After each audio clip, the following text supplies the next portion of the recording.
Okay, just setting up here. What am I missing here?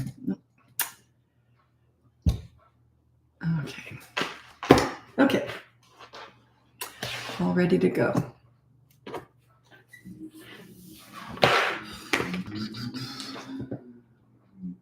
I'm on Facebook and YouTube. I'm just waiting for everyone to turn up. Whenever I do a live, I save all of my lives on YouTube, and I bounce from, I also am on Facebook, then Instagram, then TikTok. So I bounce from them. There is a way of doing them all together, but my daughter showed me and I couldn't figure it out. So I'm just yabbering while I wait for people to turn up. Okay. So while we're waiting, I'm here in Vancouver, Canada. I'd love to know where you're from. What part of the world are you in? I'm trying to do these lives every day again. I did it for, about a year and a half. I did these lives every single day. And I'm trying to get back into that because I miss them. Whoops, I got to get a timer. Okay, so where are you from? What part of the world? Texas. What part of Texas? Caitlin? I'd like to go to Austin one day. I'm really into fitness, and I'm a vegan, and I've heard that Austin is the place to go. So, Namina, hey, from Iraq. Hello, Namina. Hope I said that right. Corpus Christi. Geez, I love that. I love that name. I have no idea where that is. I'm gonna look it up. Actually, I'm curious. Christi. I've heard of it, but I just don't know where it is. So is it a city or a college? It just comes up as a college. Corpus Christi. Oh, sorry, that's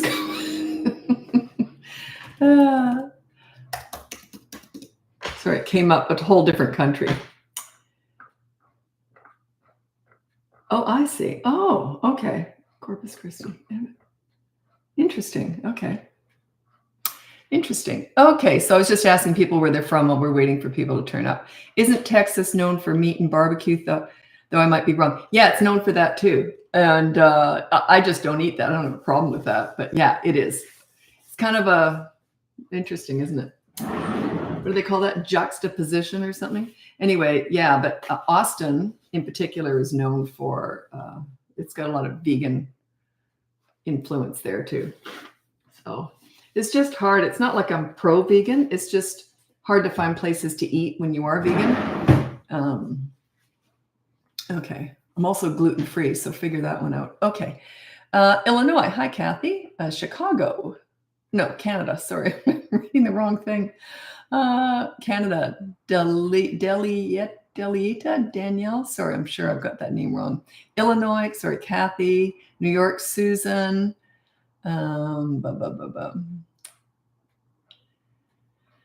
Okay, I'm trying to get back into a daily routine with these lives because I did it for ages every single day, and I got away from that. I just got so busy. Alberta, Wales, Michelle and Beth in Alberta. Chrissy in Jacksonville, Florida. Okay. Respect the dedication. Wow. The dedication what? To my veganism or the or the daily lives? Yeah, I'm not. I just want to make it clear. Because I know vegans get a bad rap. I'm not pro-vegan. Like, you can sit right beside me and eat some ribs. I have no problem with that. I'll even cook them for you. I just won't eat them. But anyway, yeah, I'm not pro-vegan. It just works for me. That's all. You find what works for you, do it. It's great. And I don't know if I'll always be vegan. It's only been 10 years. So, okay. Flo from New Jersey. Hi, Flo. Okay, let's get going with your questions. I'm just going to introduce myself first. My name's Lisa. I'm a parenting coach. I'm not a psychic. Some people think I'm a psychic when they tune into this live. I'm a parenting coach. If you go to my website, it's called BratBusters.com. You can get my free behavior board, my boot camp courses. You can look into coaching. It's going to be opening up again soon. I've just been booked out solid for a couple months now, so it's going to be opening up soon to the public. So I've got a wait list I am attending to right now, but then also whatever. Anyway, check that out if you're interested, or you can look into our podcast. My daughter and I, we're mother-daughter, best friends. We also work together. She does all my marketing and all my planning, and we also do the podcast together. So if you want to check that out, a lot of my clients say that helps they say it helps remind them of what I've said in the session. So most of my clients listen to my podcast. Okay. Facebook and YouTube. Yeah. Whenever I'm on a live, I've got it filming on YouTube the whole time. I also bounce from Facebook to Instagram to TikTok. So if you want to follow me there, wherever you are. Okay. So let's get going with your questions. This is Fahiza Parveen. Sorry, I've probably messed your name up.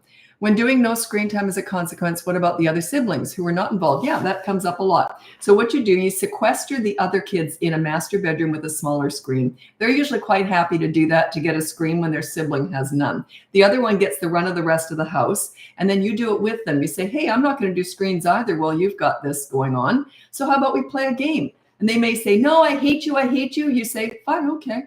And then walk away. When they've calmed down again, you say, are you ready for that game now? I don't care if they ever take you up on that. It's the fact that you're doing that. You're not angry. You're not discussing the bad behavior. You're just trying to connect. Okay.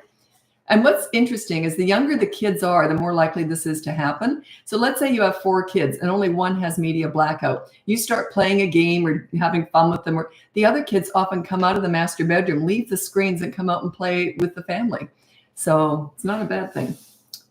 Okay, this is Numina. I have a sister who's sick. Oh, I don't discuss other people's kids because I can't give you advice, because then I don't want you giving them my advice. Do you know what I'm saying? Yeah, I only give parenting advice, like to parents.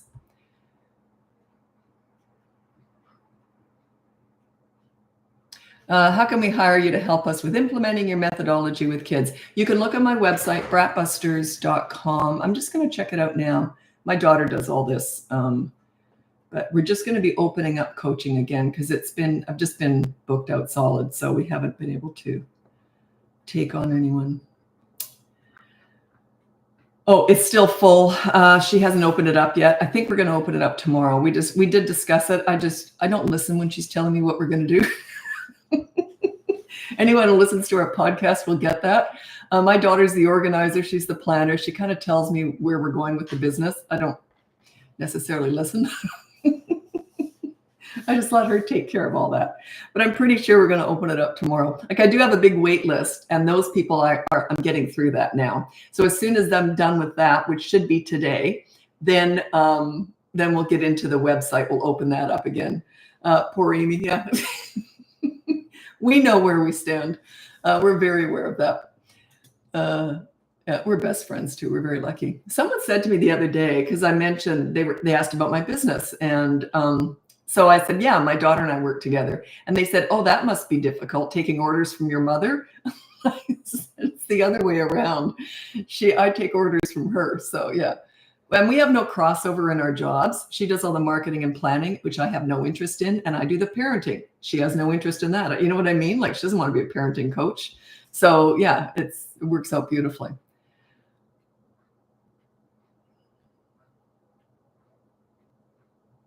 Okay, what do you say to a 13-year-old who's always got something to say, then ends with, I was just kidding, drives me crazy. The fact that it drives you crazy, it is what's feeding that, okay? So you never address attitude. They are saying that because it does drive you crazy. It does give them some sense of control. Also, it says to me that you're not a leader. If you allow their behavior to drive you crazy, they've got you. Okay, so yeah, you got to stay calm. Anyway, just keep following. It'll start to make sense if you've been listening to me for a while. You might want to check out the podcast. My daughter and I do that together. This stuff the podcasts are out there. I think we've done about 60 of them by now. So yeah, it's sort of, there's, a lot more in that podcast. We get into stuff in more in depth. So yeah, you might want to check into that.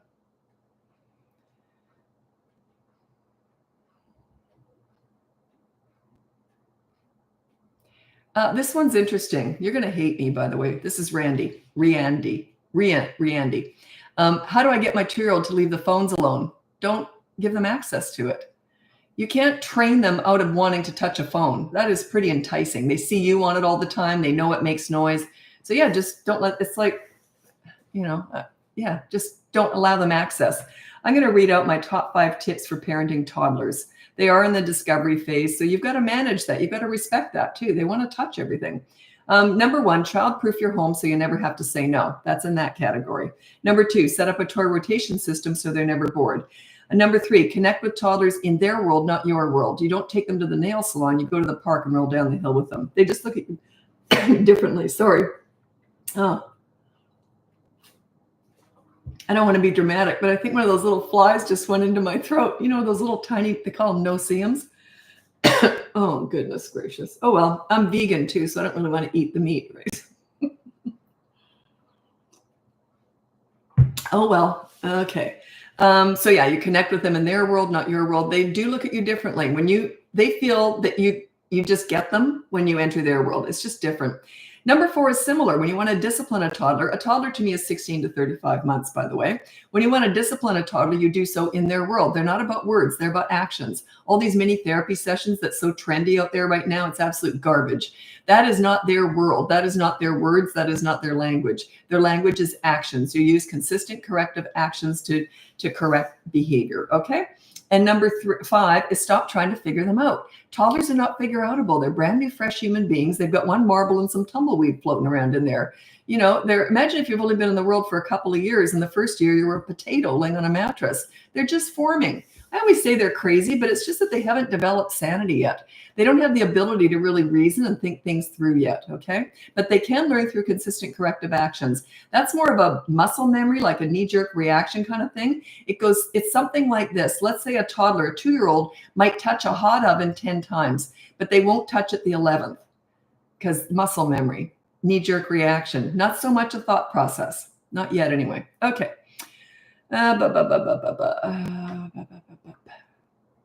Vegan, yeah.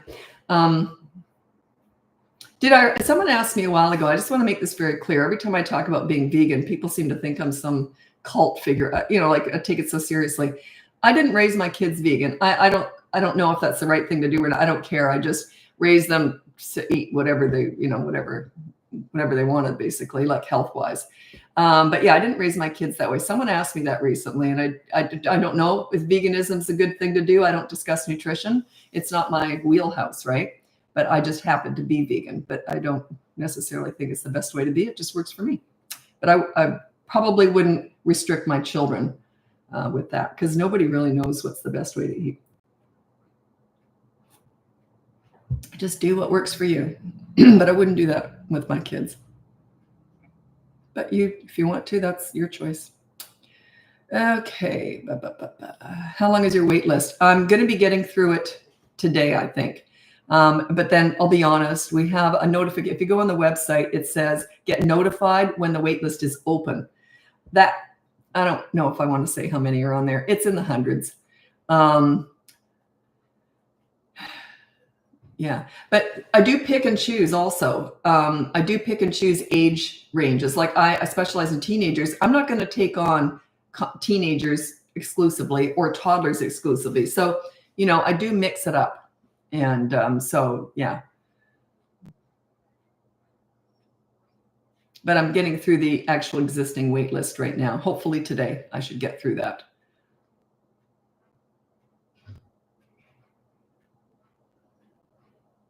What happens too is about 40% of my 40 to 50% of my clients re-sign. They want more, like they want to keep coming back because they like that. They say, like, you know, it's just comforting, and, you know, they always want someone to, you know, be able to bounce questions off of. So a lot of that happens, but I did finish up with a lot of clients in the last month that I've been working with for quite some time. So anyway.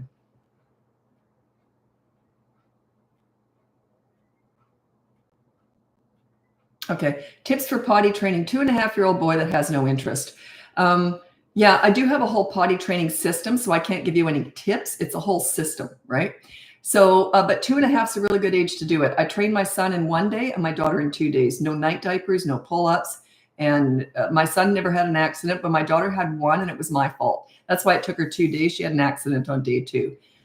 So yeah, it's a whole system. And I was already a leader. That's why it worked so quickly with me. My kids understood, they just trusted me that things were going to go well. Like when I said we're going to do something, they just sort of, oh, okay, it was going to happen. So it's a good way. If you're not a leader now, it's a good way to start exercising your leadership skills too. So unfortunately, I can't give you any real tips other than 2.5 is a really good age for almost all kids to potty train.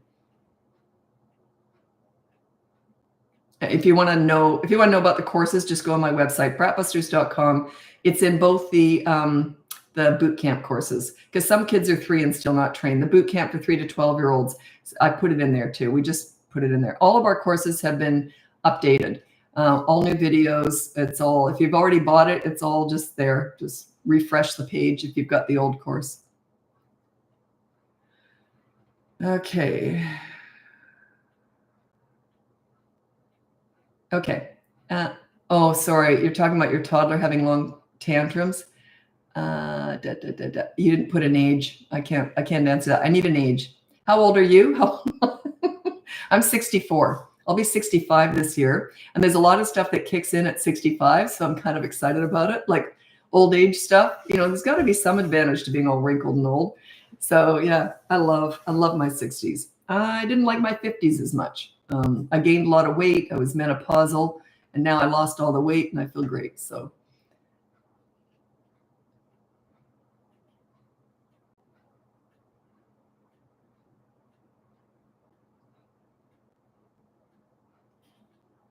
You got to put down the age. I don't want to answer, because some people, if you ask about a toddler, some people consider a 3 and a 4-year-old a toddler. I don't. That's preschool age. A toddler is 16 months, so they're not a baby anymore, to 35 months. Once they turn 3, to me, they're a preschooler or just a child.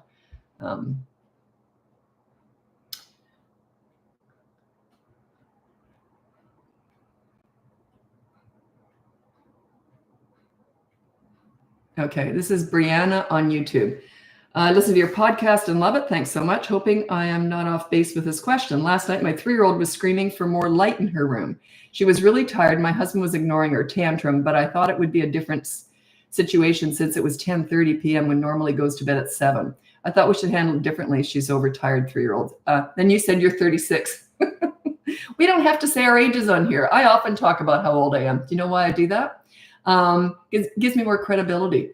Some people think I'm younger. The older I am, the more years I've been doing this. So it gives me, I know, a grandma now and all that. I love my age. Okay. Anyway, yeah. So she woke up she's 3. She woke up at 10:30, or was she already up? I would put a hall light on or something. Yeah, I would. I'd give her light. Maybe she woke up after having a nightmare. So yeah, I would feed that. I would respect that for sure. She was up the entire night. Yikes. Yeah. I don't know what else is going on there. Something probably scared her, or maybe she's not feeling very well. I don't know. That would be something I would have to assess.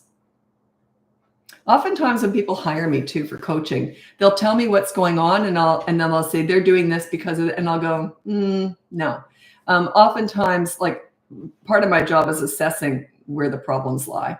So sometimes parents will interpret something, and they're often right, but oftentimes I'll go, no, that's not what's going on with the kid. There's something else going on. So that would be more coaching. So I can't really assess why she'd be up, why she got up at 10:30, or why she'd be up all night. I don't know.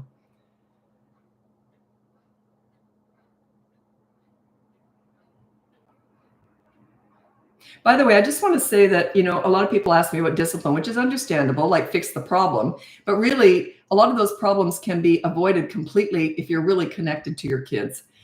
Connection is really what I teach, how to connect in their world, so that you're kind of friends, but you're always parent number one. Your number one role with your children is always you're the parent. But your number 2 role should be friends. I was friends with my kids. I didn't have to discipline them because I got that mutual respect cemented by the time they were 3, 3.5, maybe it was cemented. So there was very little discipline in there. They just didn't act out because they knew mom knew how to take care of things, right? So they knew that I'd make sure that there was a consequence. If they did choose to act out, it was always their choice. I never told them what to do or what not to do. That was their choice. They knew the rules, they knew the boundaries. And if they made a mistake, I'd just say, oh, okay, so here's a consequence. No anger, no disappointment, no frustration. If you show any of those 3 emotions, you're not a leader. It just doesn't work as well. Whenever you're disciplining a kid, your attitude should be like this. Oh, okay, you chose to do that. Okay, I'll tell you what we're going to do. I'm going to get you to empty the dishwasher, and I'll give you 10 minutes, okay? And if they don't do it, then say, well, that was your choice not to do it. The 10 minutes is up. So now you've got a whole day without screens. Something like that. That's how it goes. Check out my free behavior board. It's on my website, BratBusters.com. It's like the training wheels with all this.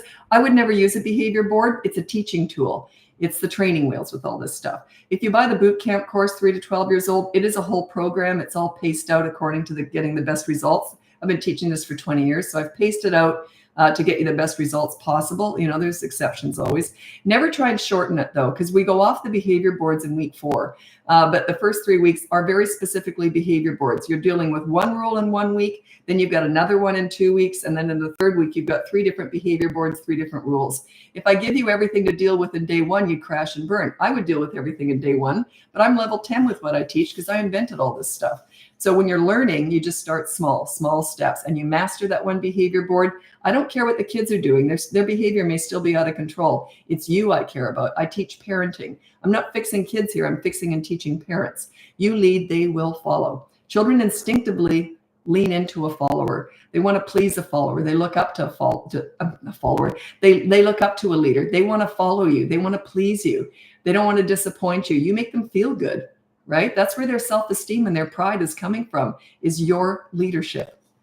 So my goal is always to make kids feel good. I never shame them, blame them, do any of that kind of stuff. I don't discuss bad behavior. I deal with it, then I move on. If you want to know more about that, to really drive that point home, check out my pool story.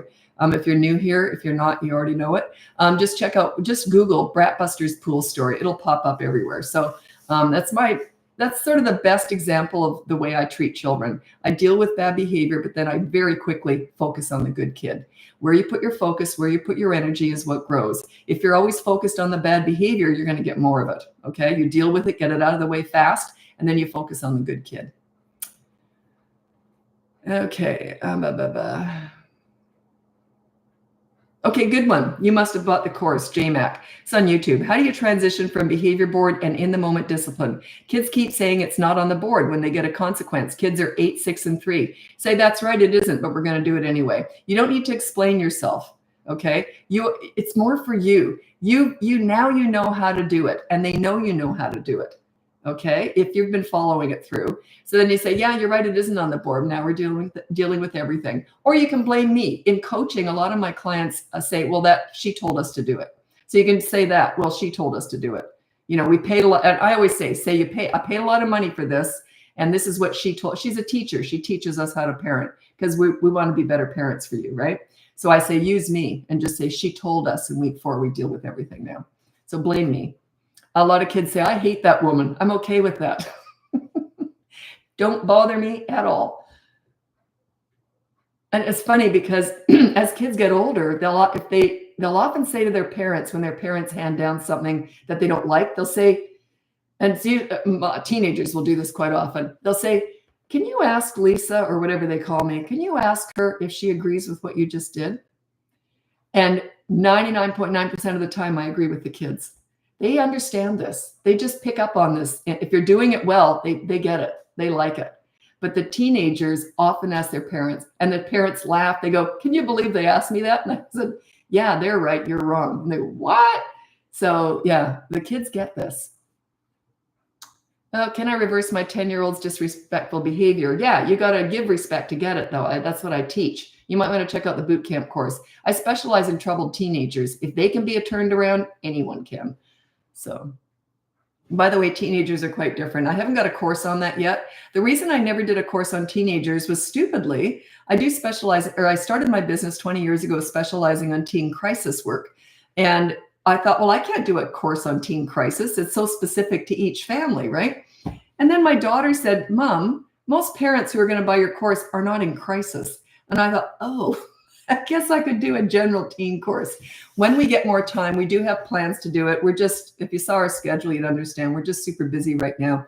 And we're just mother and daughter running this business, and we plan on keeping it that way. So we've got to keep everything very manageable. So we also have some sanity. Otherwise, it just gets out of control. So we do plan on doing that course. I'm going to get to do that maybe by the end of the summer. I'm going to try and look into that to do a teen course, because I can do a general one. If it's crisis work with any age, actually, that would be coaching anyway. I don't know why I didn't figure that out on my own.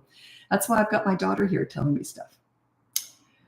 Thought on shared parenting, what do you mean? Like shared custody kind of stuff? You got 2 different households. No, you just do what you do. Don't worry about the other household. If you can get on the same page, that's great. If not, don't worry about it. You just do you and don't worry about what the other household's doing. Children instinctively lean into and want to follow the leader. Once they're past the age of about 3 to 4, they tend to be, if you're a really calm leader, they tend to be under your leadership umbrella everywhere they go, because that when they're with the leader, they feel the most safe, the most pride, the highest self-esteem.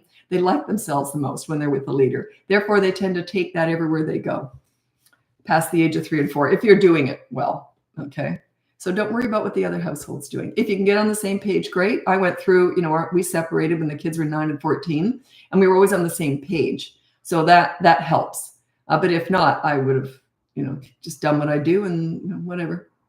You can't change other people.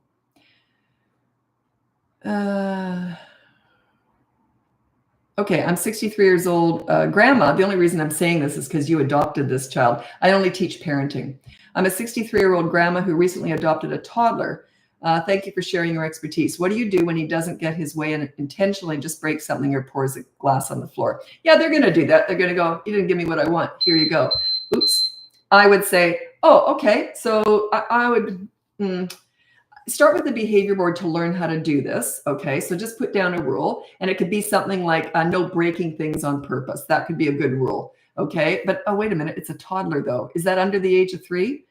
Yeah. If they do something like that, you just say no. And then you take them away from fun or take fun away from them. You might want to take a favorite toy away and make sure that you got to do it fast. You got to do it right in front of them. If they're 3 and over, you can start putting rules on the behavior board. If they're under 3, you cannot do that. You have to use consistent corrective actions. So if they poured water on the floor, you just say no. And then you got to be quick though. Go and get their favorite toy and you say no water on the floor. And then you put their toy away where they can see it, but can't touch it. And they'll start to connect the dots. It might not work. It's not going to work initially, but they might not really get it initially. But the more you start doing that, the more they'll understand. Wait a minute. If I pour water on the floor, I'm going to lose my favorite toy. You see, something like that.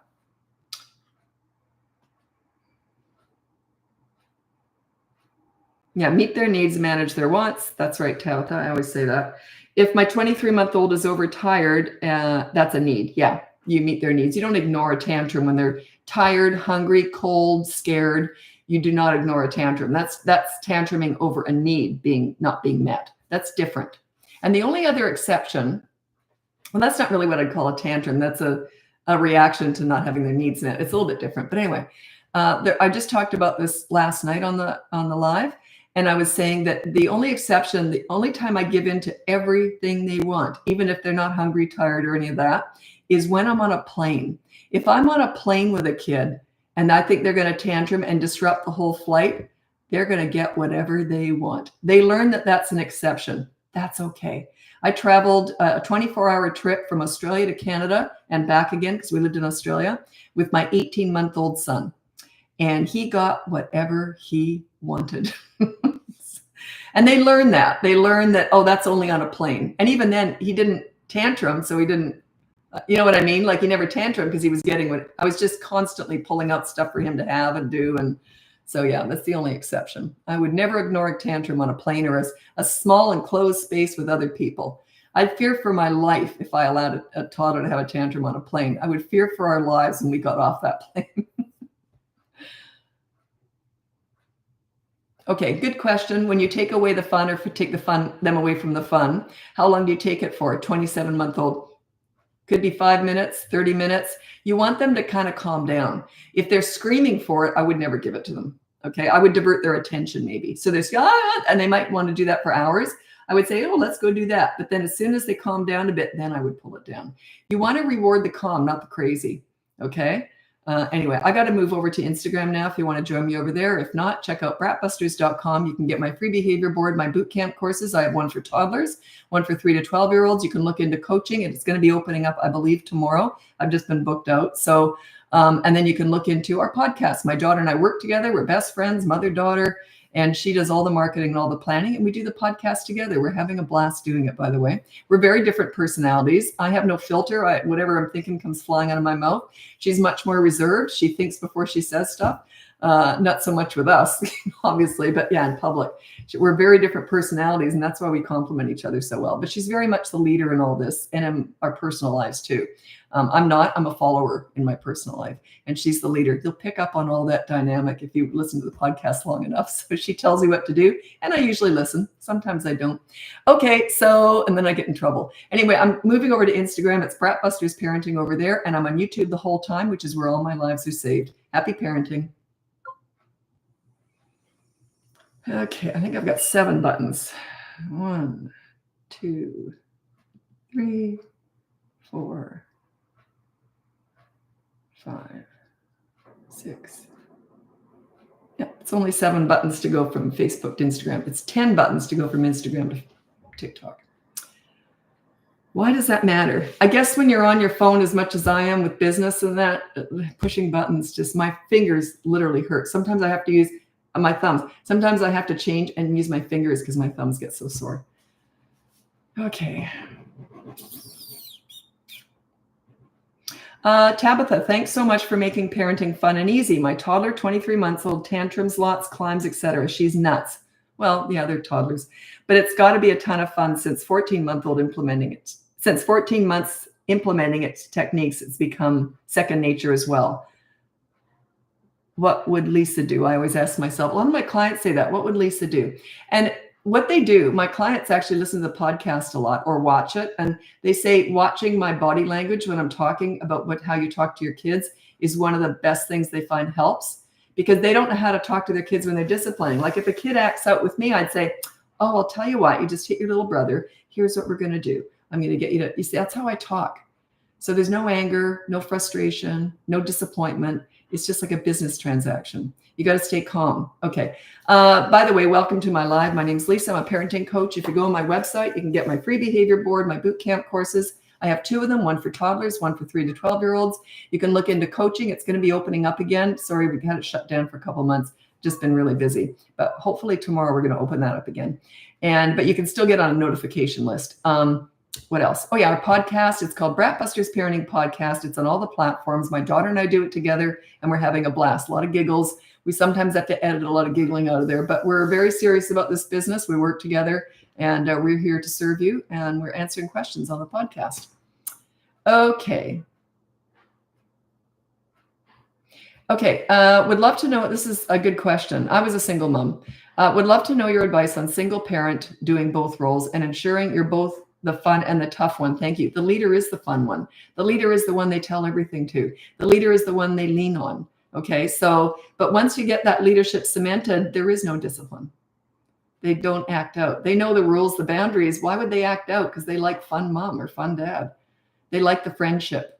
So yeah, why would they act out? It doesn't make any sense. Okay. So yeah, it's not, I don't look at it as tough. I look at it like I was a leader. If my kids had acted out, like let's say I said, well, no, you can't have that. And if they'd said to me, please, I would have gone, what?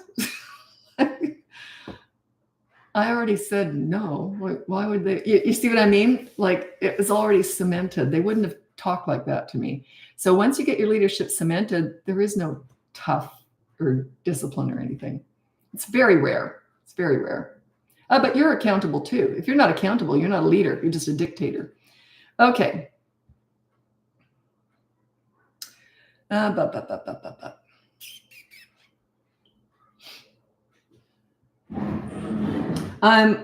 with the fact, I'm not religious. I don't know why I use that. Sometimes I'll use that word and I don't know. It just suits. I'm blessed with the fact that I have a granddaughter, and which I mean is wonderful, but that's not my point here. My point is that most of the questions I get are about toddlers, and I babysit her, I daycare her 1 day a week. So, and then I don't just see her. Actually, she's really easy right now. She might, I don't know, she might get more feisty, but so far she's super easy.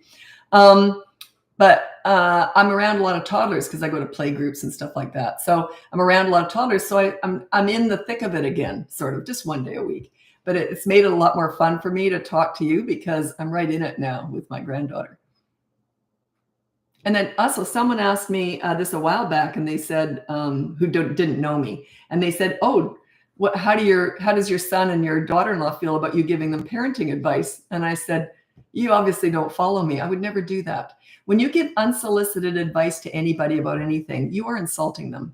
It would be like saying to a friend who had some weight to lose, hey, by the way, I found this great diet center. You might want to check it out. It's like that. Think about it. It's passive aggressive. It's insulting. I would never offer them any parenting advice. The only thing I ever said was, because I didn't know if they'd think of it, it's a safety thing with a big bookcase. And my son said, yeah, we already got that covered. I just wanted to make sure they knew you got to anchor bookcases. And that's the only thing I've ever said. If they ask me something, I might answer, but It's their kid. They're doing a great job. It's not my kid, not my business either. I'm just the grandma. So yeah, I don't overstep at all. I don't want to insult them. It's very insulting. Think about it. Unsolicited advice is nothing but an insult. Unsolicited advice is nothing but an insult. It just is. I'm just trying to help. No, you're not.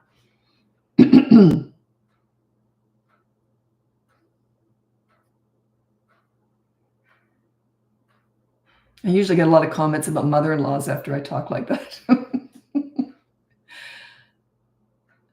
We live with grandpa and we bump heads a lot because of it. Yeah, I always say, mind your business. That is not your kid.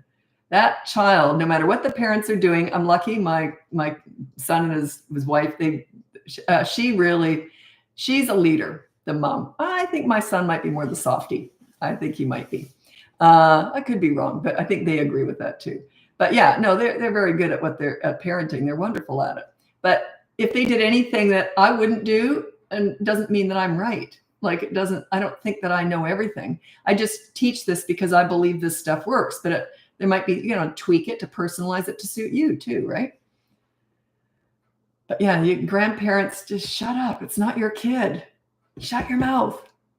Just be a grandparent. I'm there to care for her, love her, spoil her. That's my role. That's my job with her, and to support the parents.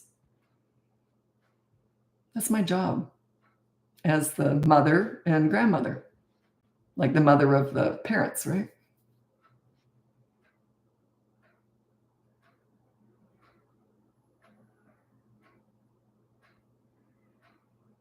Okay, I've heard you say that 3 is the turning point. Yeah, you must have been watching for a while, and I'll explain what I mean by that.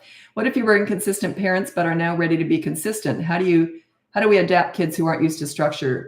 Okay, that's when I say 3 years old is like a fork in the road. If you've been a leader, they take the easy path after that because they figure there's no point arguing with you. You know what you're doing, and life's great. If you're not a leader, they often go the other way, and they think, you don't know what you're doing. I'm going to take charge.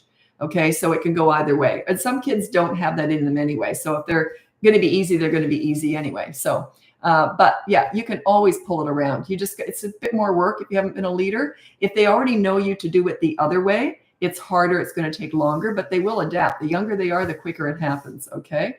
I do specialize in teenagers. It's a bit different with teenagers, by the way, the way you approach it all. But yeah, with little ones, that's still just a really tiny little one. Of course, you can turn that around. Most of my clients, I can't generalize because it changes all the time. And then I think, well, that's wrong.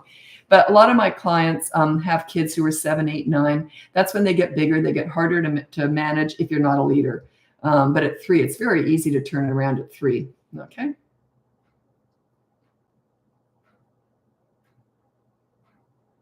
Let me take that away. It's not easy, but it's quicker and it's very doable. Sorry, I threw the word easy in there. I never say this is easy.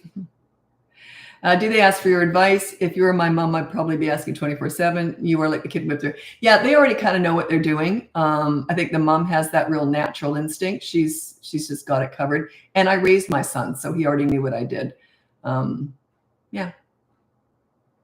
But no, they never ask for advice. No, or it's very rare. They kind of already know what I'd say anyway. Yeah, the mom. And you never know, right? You never know what they're going to be like. I suspected she would fall into that role, but she just fell into it like really naturally. But if she was struggling more, I probably would have been more putting my arm around her more, not giving her advice so much, but just letting her know I'm here if you need anything, that. But she hasn't needed that. She's doing really, really well.